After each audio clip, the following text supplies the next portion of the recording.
მოგესალმებით, ეთერშია BMG ავტოშოუ ნიკა შელიასთან და გიორგი დანელიასთან ერთად. დღეს გადაცემაში იხილავთ. 9 წლიანი პაუზის შემდეგ გოლფმა მწვანე ჯოჯოხეთის რეკორდი მოხსნა. ახალი M3 CS-ი მექანიკური გადაცემათა კოლოფით გამოდის.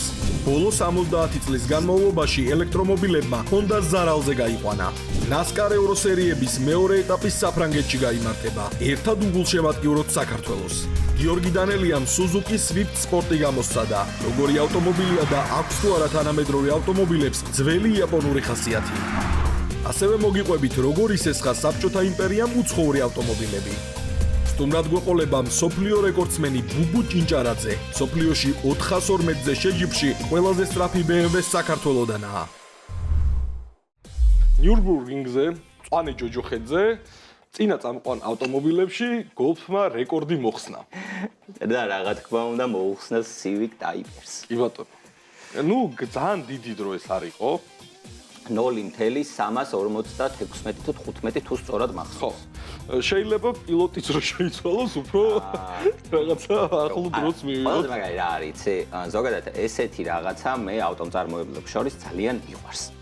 იმიტომ რომ როდესაც ავტომწარმოებლებს შორის არის ესეთი ომი, აი მაშინ უკვე ძალღონეს არიშურებენ ხოლმე ახალ-ახალი რაღაცეების შესაქმნელად და ეს შემდეგ გვაძლევს უკეთეს შემდეგ ვერსიას. რა თქმა უნდა და ავტომოყვარულებისთვის უკეთ სამართავ ავტომობილს. ძალიან მაგარია, პირიქით მიხარია, რომ გოლფმა ეს გააკეთა და გამიხარდება Renault-ს თუ გააკეთებს.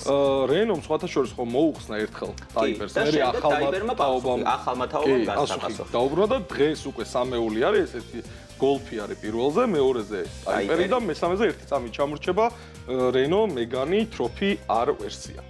ძალიან დიდი სახელები აქვს ამ Renault-ს რა უქნა. ხო, ანუ მიხარია, რომ ესეთი ჭიდილი მიდის ამ სამ ბრენდ შორის და წინა წამყვანებს შორის ზოგადად და მინდა რომ Renault-მაც მოუხსნას რეკორდი რა, რომ იქ მე იაპონიაში იაპონელები დაჯდნენ, ცოტა გონება დაძაბონ, იფიქრონ. შეკიდე უფრო ჩქარი ვერსია უკეთესი ავტომობილი შექმნან. აი თუ 90-იანებში გავიხსენებთ 80-იანებში, ყველა ბრენდი აი ეს ერთმანეთს იკიბრებოდა და აი ამ ომში იქმნებოდა ყველაზე მაგარი ავტომობილები და მინდა რომ ეს 90-იანების და 80-იანების თემა დღესაც გაგრძელდეს და ესე ბრძოლობდნენ ავტომწარმოებლები ერთმანეთში, ვინ უფრო კარგ ავტომობილს შექმნის იმაში და არა იმაში ვინ უფრო მეტ ფულს დახარჯავს მარკეტინგში ვინ უფრო სულ რაღაცას შექმნის და მე მარკეტინგის საჯვალებით გაფუჭდება და მე ნაწილს რა თქმა უნდა როგორც წესია ხო მეორე ძალიან მაგარი სიახლე გვაქვს ეხლა უკვე BMW-ს მოყვარულებისთვის გამოდის მექანიკური გადაცემათა კოლოფით ახალი M3 მარკეტინგზე ვსაუბრობდით და აი არ ვიცი ანუ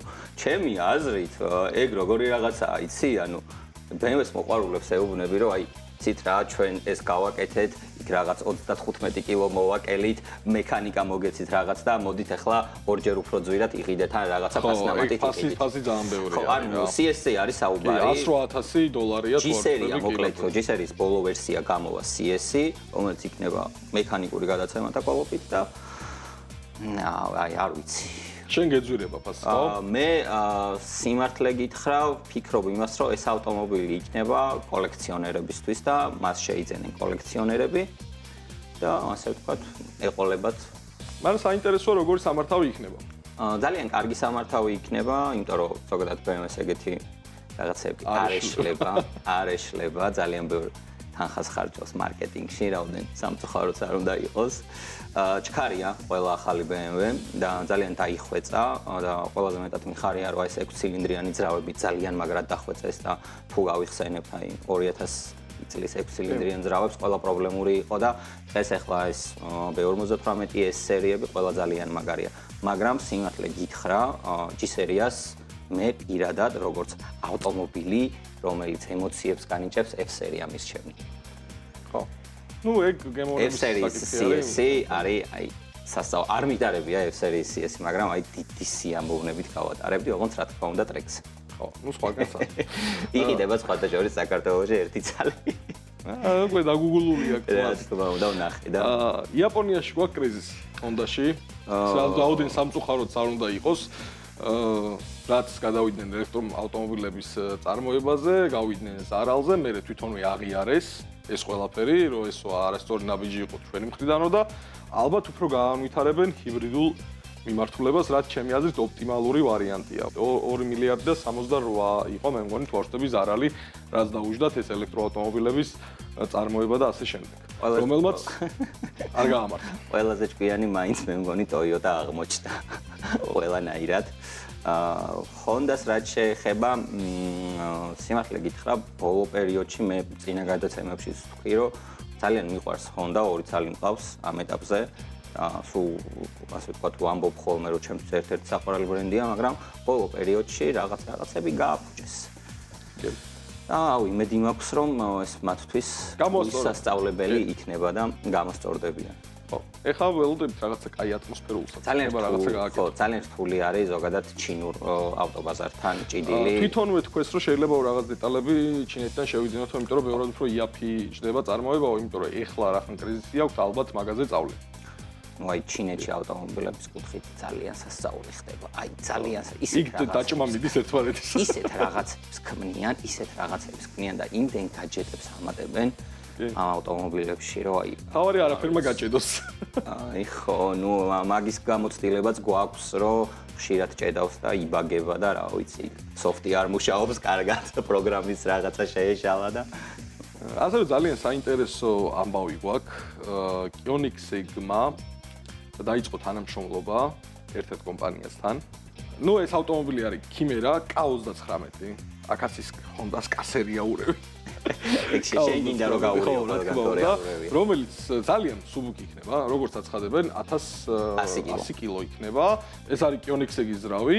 985 ცხენის ძალას გამოიმუშავებს ეს ავტომობილი, რაც აი არანორმალური იქნება დაწინებული ვარ. კილოგრამზე. კი, 1100 კილოგრამზე იქნება სასწაული. თავიდან ბოლომდე, ანუ კარბონი, მონოკოკია ეგრეთ წოდებული, მექანიკური გადაცემათა კოლოფია. რა თქმა უნდა და უკანა წამყვანია. ყველაზე მაგარი და ну, იდეაში ბევრი ადამიანი იძახს, რომ ეს არის F40-ის გაგრძელებაო, ასე ვთქვათ. გავს, ფორმებით გავს. უკანა ნაწილი გავს ძალიან. წინა ნაწილი Lancia-ს გავს და ну, სხვათა შორის თვითონ ეს კომპანია აწარმოებდა Lancia-ს ბაზაზე ავტომობილებს, მაგრამ ეხლა როგორც აღნიშნეს, ეს არის სრულად დამოუკიდებელი ნოლიდან ჩვენს მიერ აწყობილი ავტომობილიო. როგორ გაამართლებს ძალიან საინტერესოა, ამას ჩვენც ველოდებით პრეზენტაციაზე, იმედია მალე გამოჩნდება ამ ავტომობილის ვიდეოებით სოციალურ ქსელებში. რაც შეეხება ქართულ სარბოლო ვიკენდს, რომელიც ამჯერად გაიმართება საფრანგეთში, ევრონასკარის მეორე ეტაპის სერია. ჩვენი ბიჭები, რა თქმა უნდა, ჩვენი ბიჭები უკვე იქ არიან, ემზადებიან რბოლისთვის. ორი გუნდი არის ასევე წარმოდგენილი ისევ, ერთი არის კოლხი GRT, პირველი ქართული დამოუკიდებელი გუნდი და მეორე ჩვენი ბიჭები, სანდრო ქაჯაია და სანდრო თავართილაძე, რომელიც ასევე საქართველოს წარმოაჩენენ.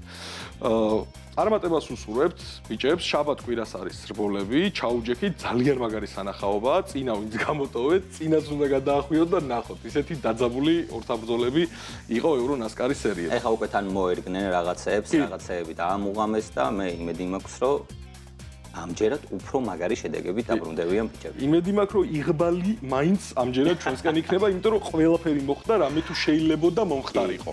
მაგრამ ნუ ქართველებს ავტოსპორტთან და ავტომობილებთან სიყვარული მე მგონი რომ სისხლში გვაქვს, ოდითგანვე. ოდის ეს და მე ძალიან დიდი იმედი მაქვს, რომ მაგარი შედეგები დაბრუნდებიან ჩვენი ბიჭები. წარმატებებს უსურვებთ აქეთ. ამჯერად გატესტე კიდევ ერთი ძალიან მაგარი სათამაშო, ასევე იაპონური, ეს არის Suzuki Swift Sport. ხო. მომიხევი ხა პირველი ემოციები. მოკლედ ბოლო მეორე გადაცემა უკვე ესე დაემთხვა, რომ პატარა იაპონურ ავტომობილებს ვიღებ და ნუ აი წინა ხო Honda იყო, ეხლა უკვე Suzuki-ზე გადავედი და ნუ Suzuki ოდითგანვე ჩვენი კონკურენტი იყო Honda-s მოყვარულების. ჭიდაობდით ხოლმე სულ და თავიდანვე მომწონდა Suzuki. მე მახსოვს ერთი პერიოდი რომ შენ გინდოდა Suzuki-s ყიდვა, მაშინ რაღაცები უბრალოდ ვერ დაემთხვა და მაშინ გავასწარით და მე აღარ ვიყიდეთ. ხო, ანუ ჩემი ავტომობილი მივიყვანეთ. სატესტოდ და გავასწარით და აღარ ვიყიდეთ, მაგრამ მინდა ვთქვა, რომ ეს ახალი ვერსია R33-ზე არის საუბარი ძარაზე, არის ძალიან კარგი ავტომობილი. ვიზუალურად ძალიან ეფექტურია, ინტერიერი ძალიან მაგარია, კი. საკმაოდ ისეთი ჭყეტელა ფერი არის, რომელიც ყველას მოსწონს, მე მგონი და ძალიან დიდ ყურადღებას იპყრობს. ეს არის Championship Yellow, Suzuki-ის ფერია. ძალიან ეფექტური ფერია და აი მე ძალიან რაც მომეწონა ამ ახალ თაობაში, ძალიან დახვეწეს ინტერიერი. კი, ინტერიერი დახვეწეს. ეხა პირდაპირ ვიტყვი რა, რომ ზოგადად იაპონურ მობილებს და იაპონურ ავტომწარმოებლებს, მით უმეტეს ამ ფასის სეგმენტში არ შვევიათ რაღაც განსაკუთრებული მატერიალებისგან დამზადებული ინტერიერი. ჩვეულებრივი პლასმასია, მაგრამ ყველაზე მეტად მომწონს ის, რომ ეს ჩვეულებრივი პლასმასის ინტერიერიც წლების შემდეგ ისევ ისეთი რჩება, როგორც არის. ანუ ხარისხიანად არის გაკეთებული, კარგად არის გაკეთებული. ასევე ვახსენოთ ამ ძრავზე ვინ იმუშავა. მოკლედ Suzuki როგორც მოგვეხსენება საკმაოდ მაგარ მოტოციკლეტებს აწარმოებს და დამეთანხმებიან მოტომოყვარულები, რომ ერთ-ერთი ძალიან მაგარი ბრენდი არის. და რაღაც თქმა უნდა Suzuki სპორტულმა განყოფილებამ იმუშავა ამ ძრავზე. მოტო განყოფილებამ იმუშავა ამ ძრავზე და ძრავის ზედა ნაწილზე. ეგრეთ წოდებულ ძრავის თავაკზე გალოუკას რასაც ვეძახით. შეიძლება ბევრი ვერ მიხვდეს თავაკი რო თქვა. ამიტომ ვაიც დავკონკრეტდები რომ გალოგაზია საუბარი.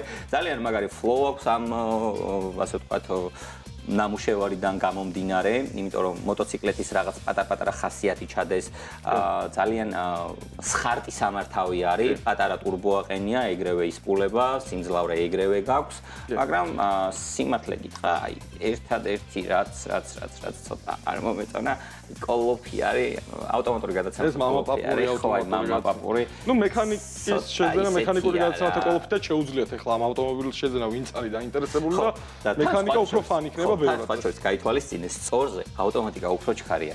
ო, გადართვების ხარჯი. გააჩნია ახლა ვინ როგორ გადართავს, მგონი მაგას. ავტომატიკა უფრო ჩქარია. მექანიკა უფრო იაფიღებს, მინდა ვთქვა. და მოდი ბიუჯეტიც ვთქვათ.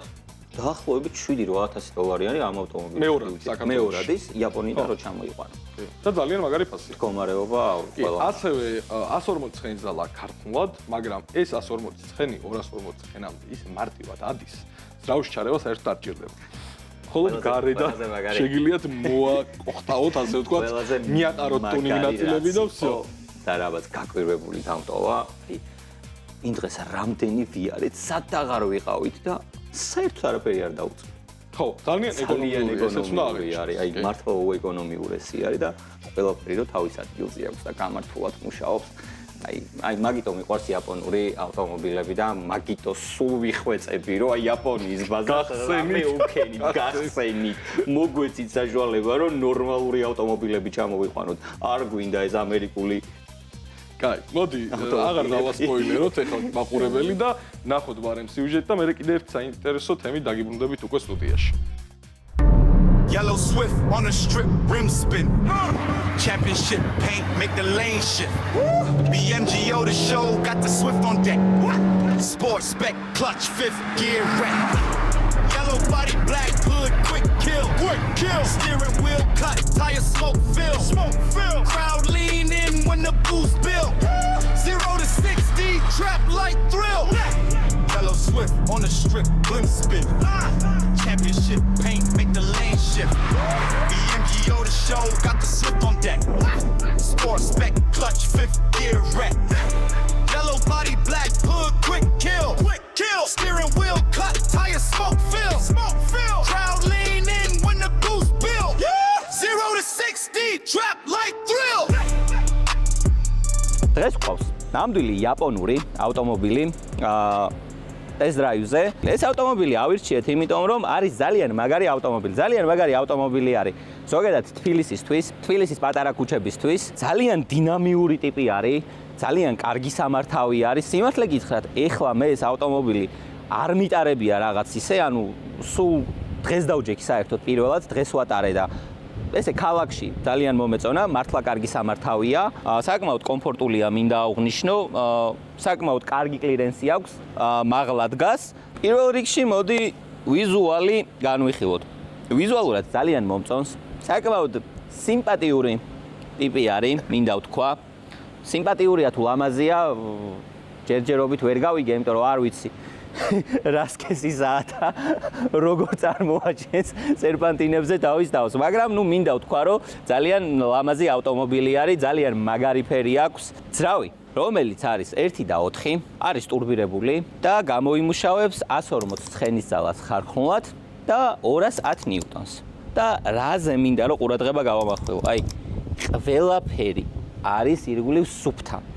ყველაფერი არის ახალივით და აი ძალიან ბევრი ცენტრის ავტომობილი გადაგვიღია და აი როდესაც ცენტრის ავტომობილს ესე ავხდით ხოლმე და ჩავიხედებით ხოლმე შიგნით ზუსტად იგივე სიტუაცია არის აქაც. აი რატომ მიყვარს იაპონური ავტომობილები. დაბალი გარბენი, აი ესეთი სუფთა მოწესრიგებული, ყველაფერი თავის ადგილზე. აი ჯერ რო ქართველი ხელოსანის ხელი არ შეხებია ისეთი ავტომობილია. Suzuki როგორც მოგეხსენებათ, ძალიან მაგარ მოტოციკლეტებს აწარმოებს და ზუსტად ამ ძრავზეც იმუშავა იმ განყოფილებამ, რომელიც მუშაობს ხოლმე Suzuki-s მოტოციკლეტებზე. საკმაოდ მაგარი ძრავის თავაკი აქვს, ეგრეთ წოდებული გალოვკა, რომელიც არის ძალიან მაგარი ნამუშევარი, ძალიან კარგი flow აქვს ამ გალოვკას და ამით საით მივდივარ მაგასაც ახსნი. ანუ ეს 140 ცხენი ძალიან მარტივად შეიძლება გახდეს დაახლოებით სადღაც 240 ცხენამდე. 240 ცხენამდე ამ ავტომობილს არ სჭირდება ძრავში ჩარევები, ანუ ეგრეთ წოდებული კოვანი ნაწილები არ სჭირდება ძრავში, თავისუფლად იტანს ეს ძრავი 240 ცხენს და ნუ თუ უკვე 240 ცხენის ზემოთ გინდათ, მერე უკვე კოვანი ნაწილებიც უნდა წავახმაროთ. გადაცემათა კოლოფზეც ვისაუბროთ ორი ოდე სიტყვით. გადაცემათა კოლოფი ამ შემთხვევაში არის ავტომატური, ძველი ავტომატური გადაცემათა კოლოფი. აი როგორც წარმოგიდგენიათ, ზუსტად ეგეთი გამძლე და ეგეთი არის, ოღონდ არის ძალიან ჩქარი. მექანიკა და ავტომატი რო შევადაროთ ერთმანეთს, ავტომატი ჯობნის მექანიკას. და ყველაზე მთავარი, ამ ავტომობილის წონა. ავტომატური გადაცემათა კოლოფით ეს ავტომობილი იწონის 990 კილოგრამს, ხოლო მექანიკური გადაცემათა კოლოფით იწონის 970 კილოგრამს. ეხლა რა განსხვავება არის თუ სპორტულობის კუთხით გავყვებით ამ ყველაფერს. მოკლედ, მექანიკური გადაცემათა კოლოფში შეგვიძლია თუ ამ ავტომობილს track day-ისთვის გამოვიყენებთ, ჩავაყენოთ ეგრეთ წოდებული ბლოკირება, თულების ბლოკირება, რომ მოსახვეებში ორივე საბურავმა იმუშაოს და არა მხოლოდ ერთმა. აი ეს ერთ საბურავი რო წრიპინებს ხოლმე. ეგეთი სიტუაცია რო არ გქონდეს. ავტომატურ კოლოფს ბლოკირება არ აქვს, მაგრამ ვიღაცა ტიპები რუსებზეა საუბარი. მოკლედ, რუსები ადგენენ, იმიტომ რომ რუსეთში ეს ავტომობილი ძალიან პოპულარულია. მივიდნენ ერთ-ერთ ქარხანაში და სპეციალურად ავტომატური გადაცემათა კოლოფისთვის ინჟინერებს დააპროექტებინეს ბლოკირება. ანუ რა გამოდის, რომ ბლოკირება ჩვენ შეგვიძლია ჩავაყენოთ ავტომატურ გადაცემათა კოლოფში და დაახლოებით 800 ლარამდე ჯდება ამ ავტომობილის ბლოკირებით აღჭურვა. იმისთვის რომ ორივე თვალმა მოსახვევში იმოძრაოს, ასე ვთქვათ, აი ყველაზე მარტივად ხსნი რა, არ მინდა რომ რაღაცებს ჩაუღრმავდე. არ დაგვაუჭდეს ისიც რომ ეს ძრავი არის ძალიან გამძლე. აი საერთოდ არ გექნებათ ამ ძრავზე ისეთი პრობლემები, როგორც თანამედროვე ევროპულ ავტომობილებზე გვხვდება ხოლმე, ეგრეთ წოდებული ცეპის პრობლემა, ეგრეთ წოდებული ჟარგონულად ვიტყვი ბაშმაკის პრობლემა და მსგავსი რაღაცებს საერთოდ არ ახასიათებს ამ ავტომობილს. ანუ შეგიძლიათ ბუსტი მოუმატოთ, ტურბინის წნევა მოუმატოთ, სტეიჯი ჩაწეროთ და ძალიან ბედნიერებმა იაროთ, ზედმეტ პრობლემებს და თავის ტკივილს არ შეგიქმნით და არც ხელოსნებში მოგიწევთ სიარული. დაკიდების სისტემა უკან არის დამოუკიდებელი, წინაც რა თქმა უნდა დამოუკიდებელი. ამ ავტომობილზე აყენია ქართულადვე ეგრეთ წოდებული სპორტული ამორტიზატორები, რაც შეკუმშვაზეც და გაღებაზე მუშაობს. მონრე ქვია ამ ბრენდს. ცოტა უცნობი ბრენდი არის ჩემთვის, ამიტომ ბევრს ვერაფერს ვერ გეტყვით ამ ბრენდზე. აი რო გავატარებ და მივხვდები როგორ მუშაობს, მე უფრო აგიხსნით დეტალურად. ქალაქში მინდა გითხრათ, რომ საკმაოდ კომფორტული სატარებელია და ასევე ყველაზე მაგარი რაც არის ამ ავტომობილში, რომ არის 4-კარიანი და უკან საკმაოდ დიდი ადგილი არის იმისთვის, რომ ან თქვენი შვილი ჩასვათ, ან თქვენი მეგობრები ჩასვათ. უკანა ნაწილსაც ორიოდე სიტყვით შევეხოთ, ასე ვთქვათ, და რა მომწონს ამ ავტომობილის უკანა ნაწილში ყველაზე მეტად.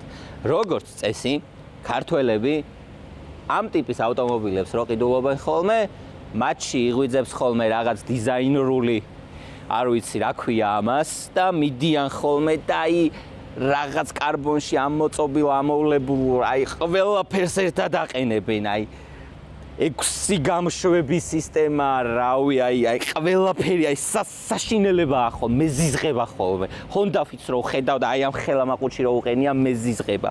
აი აქ არის, აი თვითონ ქარხნიდანვე არის ყველაფერი ძალიან ლამაზად და მართლა მომწონს. მიუხედავად იმისა, რომ ნამდვილი კარბონი არ არის, ძალიან ლამაზია და უხდება რა. საბარგულიც ვნახოთ. რომელიც რა თქმა უნდა ავტომატურად არ იღება და ეს შენი ხელით უნდა გააღო. ნუ საბარგულში ხა რო გითხრათ, ორი ადამიანის, ასე ვთქვათ, ბარგი თავისუფლად ჩაეტევა, მაგრამ ეს ორი ადამიანი თუ ორივე გოგო იქნება ან ქალბატონი იქნება, აი მანდ უკვე შეიძლება ცოტა გაგვიჭირდეს აქ 2 ქალბატონის ბარგის ჩატევა, მაგრამ აი კაცების შემთხვევაში ერთი 4 ძმაკაცის ბარგი ჩაეტევა. რახან გამშვებ სისტემაზეც ვისაუბრეთ და ვთქვით, რომ ძალიან ლამაზია, მოდი საქმეშიც ვნახოთ, როგორი ხმა აქვს. თავიდან ბოლომდე ქარხნული არის, კატალიზატორიდან დაწყებული, ყველაფერი ადგილზე აქვს. ძალიან მაგარი სავარძლები აქვს, ძალიან მომწონს.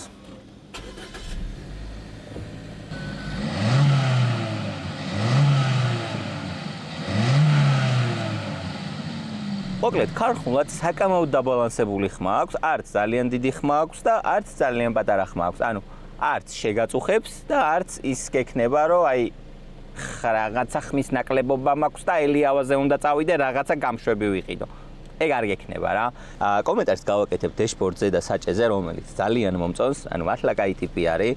ნიანგის ტყავი არ გვაქვს და მაკაგონი არ გვაქვს, უბრალოდ პლასმასი არის, მაგრამ ტყავის შემცვლელით და პლასმასით რომ ესეთ ლამას საჭეს ააწყობ, მაგასაც ნიჭი უნდა თან ხარისხიანი რო იქნება. ნუ ხარისხიანი იმ კუთხით რომ არის ხევა და არის რიცება და რაღაცა სასწაული არ ემართება 150.000 კილომეტრი გარბენის შემდეგ. მინახავს მე ეს ავტომობილი 200.000-ზე და ზუსტად ისეთივე არის, როგორიც ეს, რომელსაც 113.000 კილომეტრი აქვს გარბენი. მულტიმედიაც შეცვლილი არის ამ ავტომობილში, Panasonic-ის ეგრეთ წოდებული მონიტორი აყენია, მაგნიტოფონი, როგორც ვეძახით ხოლმე.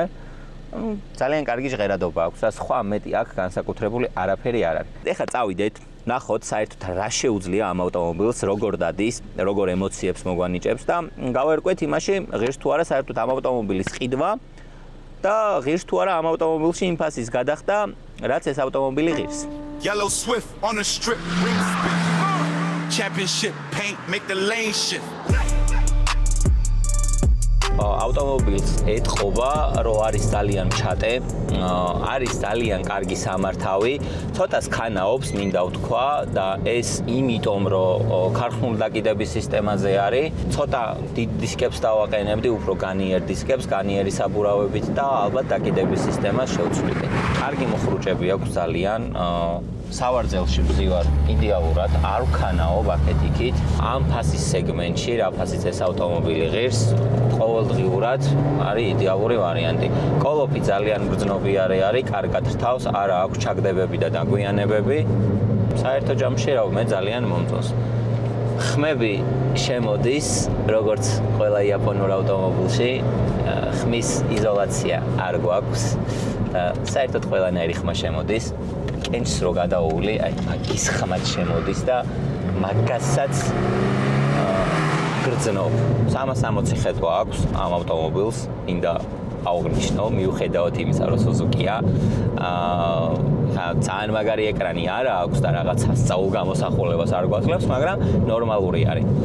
თანხმდებით იმაზე სულ ყველა, რომ ამ ავტომობილით ვერავის ვერ გააკვირვებ, ვერავიში ვერ გამოიწვევ იმ შეგრძნებას, რომ აუ რა მაგარი ავტომობილით დადის და აი რა მაგარია და აი ნეტარა გადაიხადა და რაღაც ჩვეულებრივი ავტომობილი არის, ვიზუალურადაც განსაკუთრებული არაფერი, მაგრამ ეს ავტომობილი არის შექმნილი იმისთვის, რომ ქალაქში კომფორტულად იარო და შენთვის რაღაც პატარ-პატარა ემოციები მიიღო. ეს იქნება სერპანტინი, ეს იქნება, რა ვიცი, ტრეკი თუ ნებისმიერი სხვა არასაქალაქო გზა.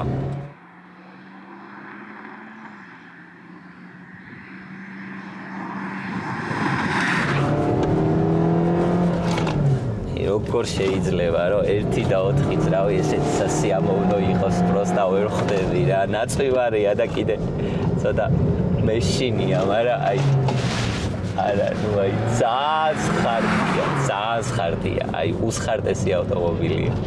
ძალიან მაგარია მართლა. აჩქარება ძალიან კარგი აქვს. წონის ხარჯზე ეს ყველაფერი არის წონის ხარჯზე. Suzuki-ის იდეოლოგია და Lotus-ის იდეოლოგია ძალიან გავს ერთმანეთს. რაც შეიძლება ჩატე უნდა იყოს ავტომობილი და ფიცხი ძრავით. სასწაული მანქანა ნამდვილად. აი რატომ მიყვარს იაპონური ავტომობილები და ვისურვებდი იმას, რომ იაპონიის ბაზრის ამბავი კიდევ ერთხელ გადაეხედათ ჩვენთან. და რაღაცნაირად ან გამარტივებულიყო, ან საბაჟო გადასახადი დაგვეწია. ან რაღაც მოგვეფიქრებინა, იმიტომ რომ იმსახურებენ ეს ავტომობილები საქართველოში ყოფნას თბილისის ქუჩებისთვის იდეალური ავტომობილები არიან. პატარები, ოქნილები და ასე თუ ისე ჩქარები.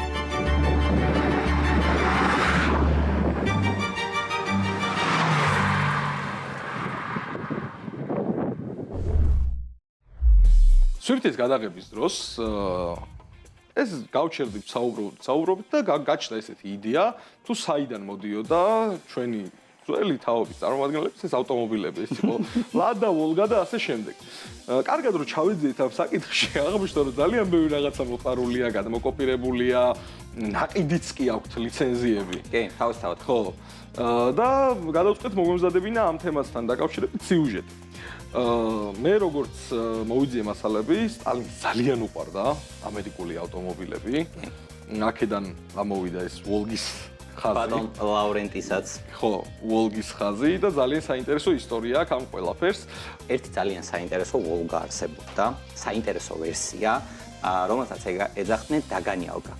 ანუ მადევარი რა, დამწევი, როგორც შეიძლება რომ ქართულად გადავთარგმნოთ და ამ ავტომობილში, ამ ვოლგაში იდო 8 ცილინდრიანი ძრავი და ყავდათ მხოლოდ და მხოლოდ კაკების თანამშრომლებს. რო სწრაფად ემოძრავა. იყო ავტომატურ გადაცემათა კოლოფს. ვა, რა საინტერესოა. ძალიან იშვიათი არის და ძალიან ძვირად ღირებული არის. დღეს სადმე ყოფილ საბჭოთა კავშირის ქვეყნებში თუ გადააწყდები ამ ავტომობილს, საკმაოდ ძვირად ფასობს. ვა, სხვათა შორის ისიც მინდა დავამატო, რომ საბჭოთა კავშირში აი რაც გამოდიოდა ეს ვოლგები და რაღაცები ცოტა ისეთი ამერიკიდან რაც იყო დაკოპირებული, ამერიკულ ვერსიებს ჰქონდა ხოლმე დაახლოებით 300 ცხენის ძალა.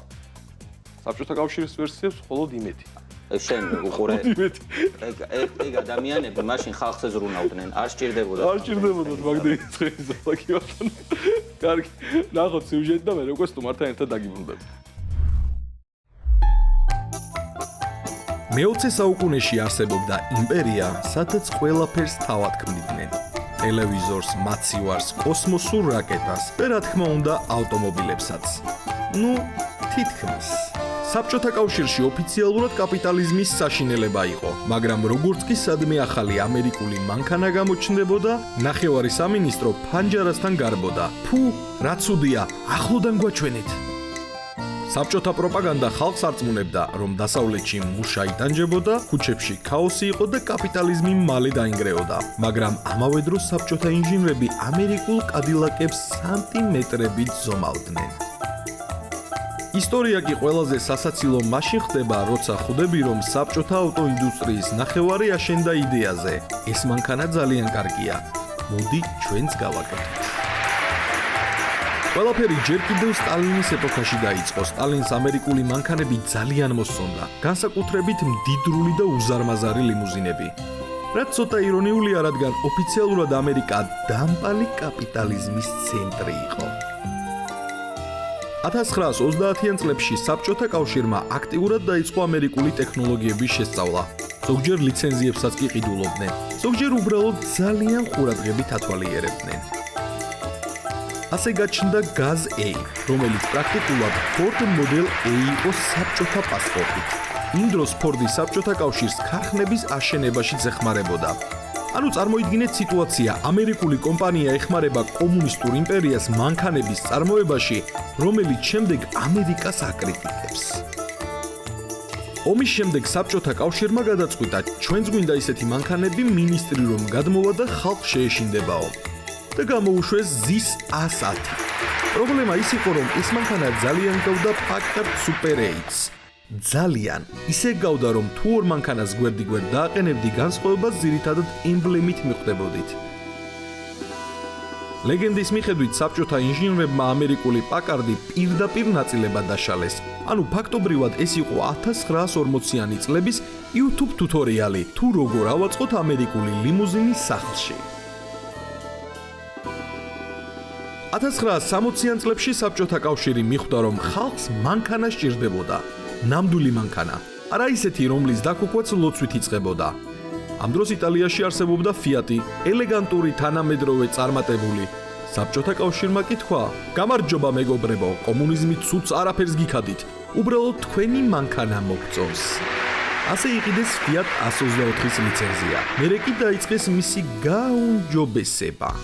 საბჭოთა ინჟინრების აზრით გაუმჯობესება ნიშნავდა მეტალის გასხელებას, ყველაფრის დამძიმებას და ისეთი საკიდარის გაკეთებას, თითქოს მანქანას მთვარეზე უნდა ემოძრავა. შედეგად დაიბადა VAZ-2101 ჟიგული, ანუ მანქანა, რომელიც იტალიაში იყო შექმნილი 7 ევროპული ქუჩებისთვის და შემდეგ ციმბირში გაუშვეს საცხოვრებლად. საბჭოთა დიზაინერებს ამერიკული სტილი აკპიატებად ჰქონდათ ქცეული. გრძელი კაპოტი აუცილებელია, ქრომი რაც მეტი უკეთესი, ფრთებივით ფორმები იდეალურია.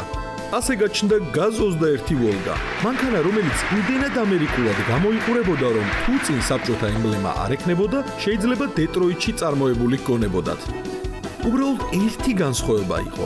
ამერიკული მანქანა 300 ცხენისძალას გამოემუშავებდა, ვოლგა კი ოპტიმიზმს. 1980-იან წლებში დასავლეთი უკვე ABS ტექნოლოგიაზე, ელექტრონიკაზე და ტურბოებზე გადადიოდა. Toyota ქმნიდა საიმედო მანქანებს, Honda მაღალბრუნიან ძრავებზე მუშაობდა, BMW კი სპორტულ სედანებს აწარმოებდა. საბჭოთა კავშირში კი თუ მანქანაში ფეჩი მუშაობდა, ეს უკვე პრემიუმ კლასი იყო. საბჭოთა მანქანებში ტექნოლოგია ისე გამოიყურებოდა, დრო თითქოს 15 წლის ჩამორჩებოდა, მაგრამ სიმართლე ისაა, რომ ბევრი ინჟინერი მართლაც ნიჭიერი იყო. როცა მთელი ეკონომიკა გეგმებზე მუშაობს და არა კონკურენციაზე, შედეგით შესაბამისია. თუ მანქანა ცუდი გამოვიდა, მაინც გაიყიდებოდა, რადგან სხვა უბრალოდ არ არსებობდა. ეს არის ბიზნეს მოდელი, რომელზეც ზოგი თანამედროვე კომპანია დღემდე ოცნებობს. სიმართლე რომ ვთქვათ, მარტო საბჭოთა კავშირი არ სესხულობდა იდეებს. ავტოინდუსტრიაში ყველას უყურებდა, მაგრამ საბჭოთა მიდგომა განსაკუთრებით პირდაპირი იყო. დასავლეთში ამბობდნენ პატენტები, ლიცენზიები, ინტელექტუალური საკუთრება. საბჭოთა პასუხი კი დაახლოებით ასეთი იყო. ძალიან საინტერესო კონცეფციაა, ჩვენც ავიღებთ. და მაინც, ყველა ხარვეზის მიუხედავად ამ მანქანებს რაღაც ხიბლი ჰქონდათ. ლადა რივა, მასკვი 412, GAZ-24 ვოლგა. ეს მანქანები უბრალოდ ტრანსპორტი არ იყო, ეს იყო მთელი ეპოქა. მანქანები, რომლებიც ზამთარში არ იქოქებოდა, ზაფხულში ხურდებოდა და გზაში ყოველ 50 კილომეტრში რაღაც ხმებს გამოსცემდა, მაგრამ მაინც დადიოდა. ზოგჯერ იმიტომ, რომ კარგად იყო აწყობილი, უფრო ხშირად იმიტომ, რომ მფლობელ სახში ინსტრუმენტების სრული კომპლექტი ჰქონდა. საბჭოთა ავტოინდუსტრია ვერასდროს გახდა ტექნოლოგიური ლიდერი, მაგრამ ერთ რამეში ნამდვილად იყო ძლიერი. მას შეეძლო უცხოური იდეა აეღო, დაემძიმებინა, გაიმაგრებინა და საბოლოოდ ისეთი ავტომობილი მიეღო, რომელსაც ტანკთან უფრო მეტი საერთო ჰქონდა, ვიდრე მანქანასთან.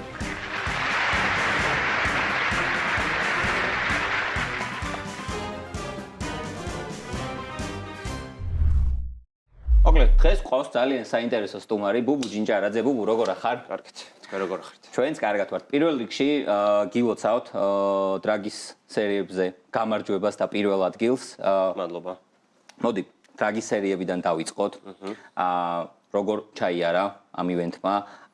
მიიღე თუ არა ის შედეგი, რისთვისაც იბრძოდი და სამომავლოდ რასაპირებ, მეორე ეტაპი მოდის უკვე მალე და რამე სიახლეები ხო არ გაქვს ამ კუთხით?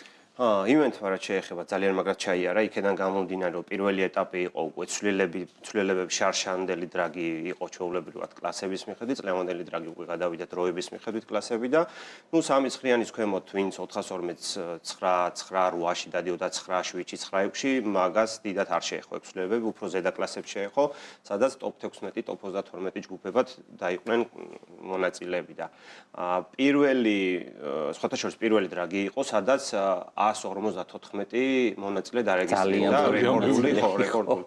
როგორც ასეთი ივენთი ძალიან მაგარი იყო, ხალხმრავლობაც იყო, აი ხა თუ ხალხი ივენტზე არ არის, დიდად ხო ხვდები შაბეშტილებას ვერ ახდენს ყველაფერს და ჩემ კლასში რაც შეეხება, ანუ მე მქონდა იმედი, მე ჩვენ ჩავწერეთ მანამდე გადაცემა, რომ ვაპირებდი ძალიან მაგარ გამოსვლას, დაუპირდი მაყურებელსაც, ასევე ჩემ გუნდსაც, რომ მივიღებდით მონაწილეობას და ვიასპარეზებდით მაქსიმალურად. ანუ წელს კიდე 2 ეტაპია დარჩენილი და ვაპირებ ამ 2 ეტაპისას მოგებასაც. მინდა რომ მთელი 3 ეტაპის სეზონზე ავიღო პირველი ადგილი. პირველ ეტაპს რაც შეეხება, ძალიან მაგრა ვიასპარეზდით, ძალიან მაგარი გამართული მანქანა მყავდა და დღესაც იგივე მდგომარეობაში ვართ. ჩვეულებრივად მზად ვართ დრაგისთვის ხვალ იქნება, ზექნება, ერთი გვრის მე იქნება, არანაირ შეფერხება და სტარტებით ეგრე. ხო, ანუ პირველი წელია სხვათა შორის, რომელ წელსაც დრაგის წინაღამეს გვეძინა რა. იმდონეზე ყავს, იმდონეზე ყავს. თავისუფლად იყო. მანქანა მომზადებული, ანუ მაგ საფარისთვის უფრო მეტად ყავს ჩვენ მომზადებული ჩვენი მანქანა და მაგ საფარისთვის ჯანები, რადგან ცხენიზალები დავაკელით, დიდ სტრესს არ იღებს მანქანა ზოგადად და აქედან გამომდინარე, ანუ არაფერს არ ნიშნავს მაგ 402-ის გავლა, იმიტომ რომ ვერ ვეჭიდებით იმ ძალით, რა ძალითაც ზოგადად სხვა საფარზე ვეჭიდებით და სტრესს არ ღებულობს, მოკლედ და მომდევნო დრაგებსაც გვირდებით, რომ რავი, შევესწრებით, რომ საპრიზო ადგილს შევიდეთ და მე მინდა რომ პირველი ადგილი წამოვიღო. რაიმე ხო არ გაქვთ მოფიქრებული, რომ უფრო აჩქაროთ რუსთავის ავტოდრომზე ავტომობილი? აი რაიმე ხრიქს ხო არ მიაგებთ ან საბურავების კუთხიდან? გეტყვი, რომ წავაჩქაროთ. უყურე, მე საუკეთესო დრო მქონდა რუსთავის ავტოდრომზე 9-1-ში გავიარე 402 მეტრი აჩქარება. დავაფინიშე 262 კილომეტრით. 262 კილომეტრის 9-1-ში გავლილი, ხო? მე რო რბიანი გამოვაჩინო, ანუ 8-ში გავიარო, ანუ 8-ში გავიარო, უეჭველი 270-280-ით მომიწევს დაფინიშება. რაც უფრო მოვაჭიდებ მანქანას და რაც უფრო დაბალი დროით შევალ ფინიში, მით უფრო სიჩქარე კილომეტრაჟი უფრო მეტი მექნება. შესაბამისად, ფინიშიდან გასაჩერებელი მანძილი არის 280 მეტრი და იწყება მოსახვევი.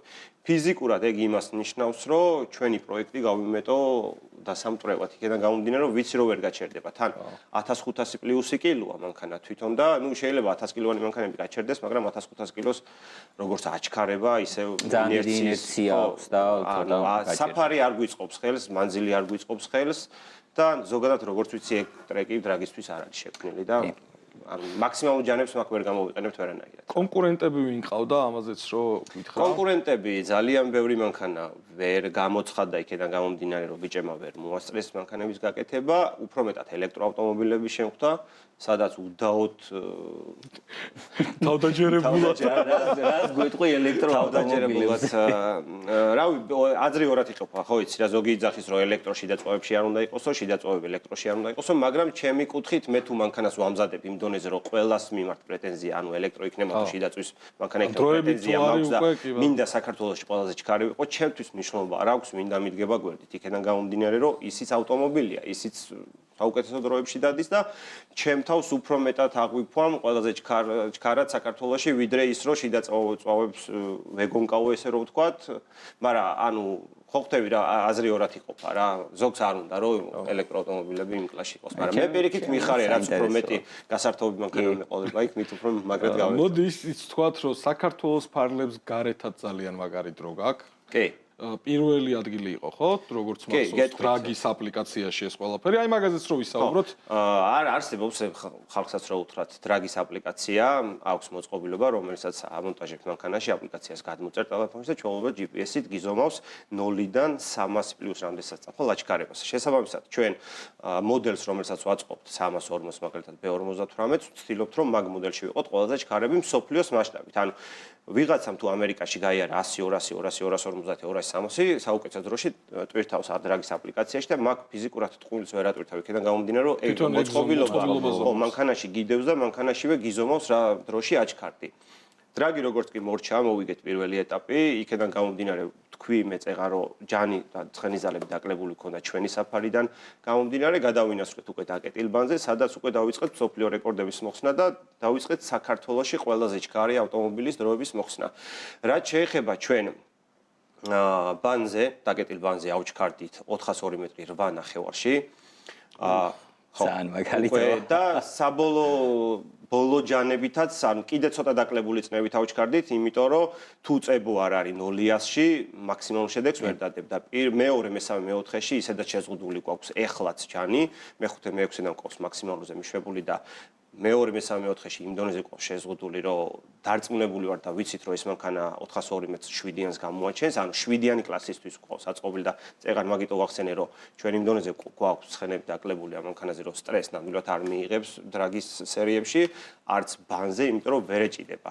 რაც მოვეჭიდეთ და როგორც მოეჭიდა, ზუსტად იმ დროებში გაიარა. ეს დროები უკვე საკმარისი იყო საქართველოში. არა მარტო 4 ბორბლიანი, 2 ბორბლიანი, რაც კი დადის და ბორბალი აქვს, ყველაზე საუკეთესო დრო მოგხსენით.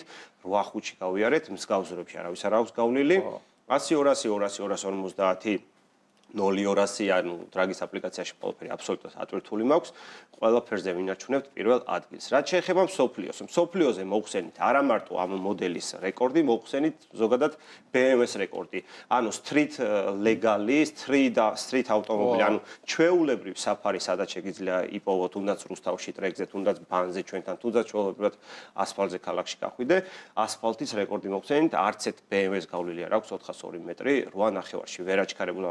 მე როგორც ვიცი და ვიხსენებ, 8.8 იყო მსოფლიო რეკორდი, G82 მაგაიარა BMW M4 და მაგასაც იდეაში ყველას მოუხსენე. ამ ხელა ამბავია, რომ სოფლიოს მასშტაბით საქართველოში მოიხსნა სიჩქარის რეკორდი. ესეთი პროექტები. ხო, და ვიდეო ავტორთეთ თუ არა 3 დღეში მილიონი ნახვა ქონდა ეგრევე მაგაჩქარების და ხალხი შოკშია იქიდან გამომდინარე, რომ ტიპები დგანან წებოზე და 8-5-ში რო გაიარონ, რავი მთელი 3 და 4 წელი ხვდები აღამებს ათენებენ, ფულებს ახარჯავენ, რომ ესეთი რაღაცა ჩვენ პატარა საქართველოსდან რაღაცათ ესე სახელით გაგვაქვს ჩვენი ქვეყანა, ჩვენი თავი და ვაკეთებთ იმას, რაც გვსიამოვნებს, რაც მთავარია და ვაკეთებთ და გავაკეთებთ კიდე, იმიტომ რომ გითხარით, რომ ეს არ არის ამ მანქანის მაქსიმუმი, ეს მანქანა 7-იანი კლასისთვის ყავს აწყობილი, ჩვენ ვიდეო დავდეთ თუ არა, გამოხმაურება მოყვა უკვე უცხოური კომპანიებიდან, დაინტერესდნენ, უნდათ ამ მანქანის ტრეკზე წაყვანა, წებოზე გატესტვა და ვართ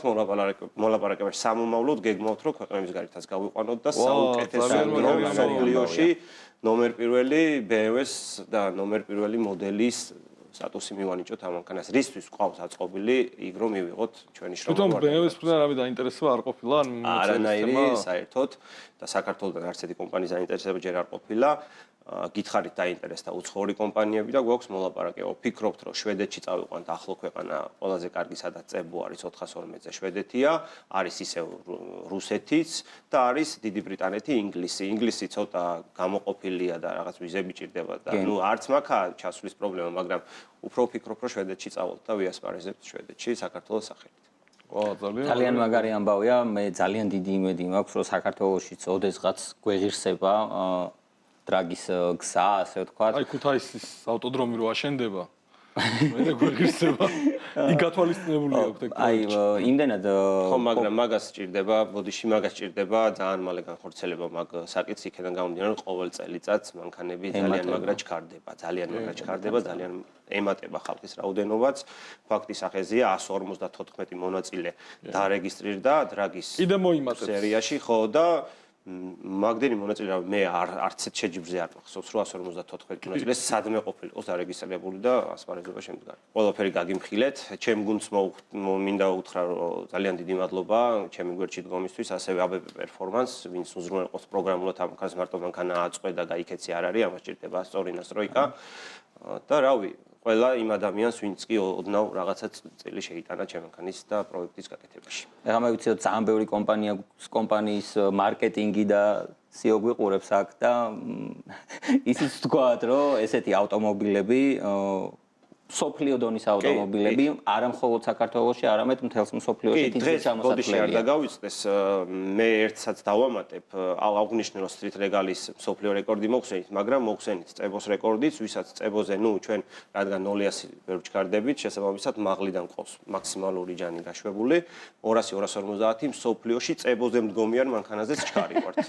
ანუ ესეც მინდა აღნიშნოთ და პირველი მანქანა არის, ხო? ეგ იმას ნიშნავს, რომ ჩვენ წებოზე რო წავალთ, აუცილებლად პირველები დაუბრუნდებით და პირველი იქნება საქართველოში ეგ მანქანა მსოფლიოს მასშტაბით, რომელიც გაივლის 412-ს 7-იანში. თან ყველაზე მაგარი ის არის, რომ ძალიან ლამაზი არის და აი ახლოდან რო ნახავ, ყველაფერი თავის ადგილზე, იდეალური ავტომობილია იმისთვის, რომ შენი კომპანიის რეკლამა გაიწოს. მეც ზუსტად ეგრე უყურებ ხოლმე რაღაცას რო ვაკეთებ და ვაწყობ, ყოველთვის მინდა იყოს ლამაზი, მინდა იყოს ჩქარი და მინდა მოწონდეს ხალხს. მარტო გაიქცეს, რო არ იყოს ეგეც არ მინდა ეგრე რო იყოს. მოკლედ წინაზე რო შევხვდით, შენ თქვი სიტყვა და ეს სიტყვა თავიდან ბოლომდე შეასრულე. ბუბუ, წარმატებებს გისურვებ. ძალიან დიდი მადლობა. მე მინდა რომ ცოტა ხანში ისევ მოხვიდი აქ ჩვენთან და უფრო მაგარი დრო გქონდეს და უკვე პირდაპირ არ თვითონ რომ გადმოხვალ აქ შემოხვიდე ეგრევე. თასით და მედლებით ხელში. მაქსიმალურად შევეცდები რომ კიდევ ერთხელ ვასახელო საქართველოს იქიდან გამომდინარე რომ ესეთი პროექტები საქართველოში ძალიან ცოტაა. და ვცდილობთ რომ ვიყოთ ისეთები, როგორიც ჩვენ შეგვეფერება. მადლობა ძალიან დიდი სტუმრობისთვის, რომ გამონახეთ, რომ დღეისათვის სულ ეს იყო, მომავალ შეხვედრამდე.